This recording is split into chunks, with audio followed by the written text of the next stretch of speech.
क्या आफत आ गई है भाई? क्यों बार बार फोन किए जा रही हूँ? मैं बिजी होती हूँ अपने घर में। लो भाई, हमें क्या आफत आने लगी? तुमने अब्बा को कॉल की थी ना 1 घंटा पहले, तो सोचा तुमसे पूछ लूं कि क्यों कॉल कर रही थी तुम। हाँ, वो उस वक्त मैंने कॉल की थी, लेकिन अंकल ने कहा कि वो काम पर बिजी है, तो फिर मैंने कहा ठीक है, घर जाकर बात करवा दीजिएगा। पर अब वो क्या बात थी मेरे जहन से चली गई है, मुझे याद नहीं है। और खुदा के लिए मेरी दोस्त, गरीब दोस्त, मोबाइल तुम ले लो, अब तो किस्तों पे भी मिल जाते हैं। तुम क्यों नहीं लेती अपना जाती फोन? कब तक यूं अपने अब्बा के फोन से काम चलाओगी? हाँ भाई, हम पे ना कोई अमीरज़ादा आशिक नहीं हुआ तुम्हारी तरह। तुम्हारा तो शौहर है, हमें कौन दिलाए फ़ोन्स, ऐसे ही काम चला रहे हैं हम। भाई फिर तो तुम कयामत तक इंतजार करो, क्योंकि तुम तो मेरी तरह ना ही हसीन हो और ना ही किस्मत वाली। ये हुस्न पे ना इतना इतराया मत करो तुम, क्योंकि हमेशा की चीज़ें नहीं हैं। ना तो किस्मत हमेशा साथ देती है और ना ये हुस्न हमेशा के लिए बाकी है। हुस्न का सूरज कभी गुरूब नहीं होता। वैसे मुझे तुम लोगों से एक मशवरा करना था। वैसे भी तुम्हें हम काम के वक्त ही याद आते हैं। खैर बोलो। सुनो, बात दरअसल ये है कि शादी तो मैंने ज़ारून से कर ली है, ये सोच कर कि वो बहुत बहुत अमीर ज़्यादा है।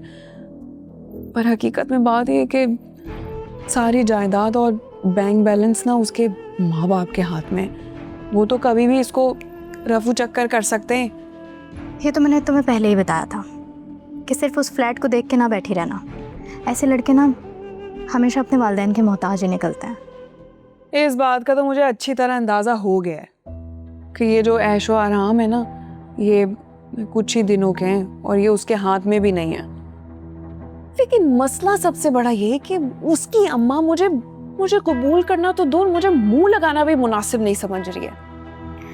वैसे तुम्हें एक मशवरा दूं, जैसे बोलते हैं ना कि मर्द का दिल का रास्ता उसके मैदे से होकर जाता है, इसी तरह ना उसकी जायदाद का रास्ता जो है वो उसके वालिदैन से होकर जाता है। तो तुम कोशिश करो कि अपनी सास को काबू में ले आओ। अरे भाई, वो तो एक ऐसा जिन है जो किसी बड़े से बड़े आमिल के हाथ में भी ना आए। तो तुम सास को छोड़ के बेहतर है तुम ससुर को काबू में कर लो।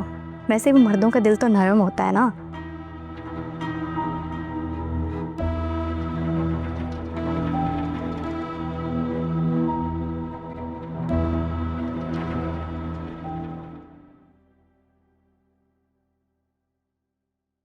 हाँ, गुड इवनिंग। क्या बात है भाई, उठ गए? और ये शाम को कौन सोता है? मैं शाम तक सोता हूँ और पूरी रात जागता हूँ। तुम भी ये रूटीन बना लो, बहुत मजा आता है। मैं बिल्कुल उल्लुओं की तरह नहीं जागने वाली हूँ, और ये रिमोट तो तुम्हें बिल्कुल भी नहीं मिलेगा। क्यों? क्यों का क्या मतलब है? तुमने प्रॉमिस किया था कि तुम मुझे आइसक्रीम खिलाने लेके जाओगे। अरे यार, मैं तो बिल्कुल भूल गया था। और पता है, अभी बिल्कुल मूड नहीं हो रहा, बहुत सुस्ती हो रही है, मुझसे ड्राइव भी नहीं होगा। ठीक है, तुम मुझसे बात भी कल ही करना। एक तो यार ये बड़ी अजीब बात है, तुम बात बे बात ना गुस्से में आ जाती हो, नाराज हो जाती हो। और तुम अपने वादे से भी फौरन मुकर जाते हो। हाँ, लेकिन तुम नाराजगी में और इतने गुस्से में बहुत हसीन लगती हो। हाँ, बस कर दो, जहाँ चेंज करो जाके। ठीक है, चेंज करता हूँ।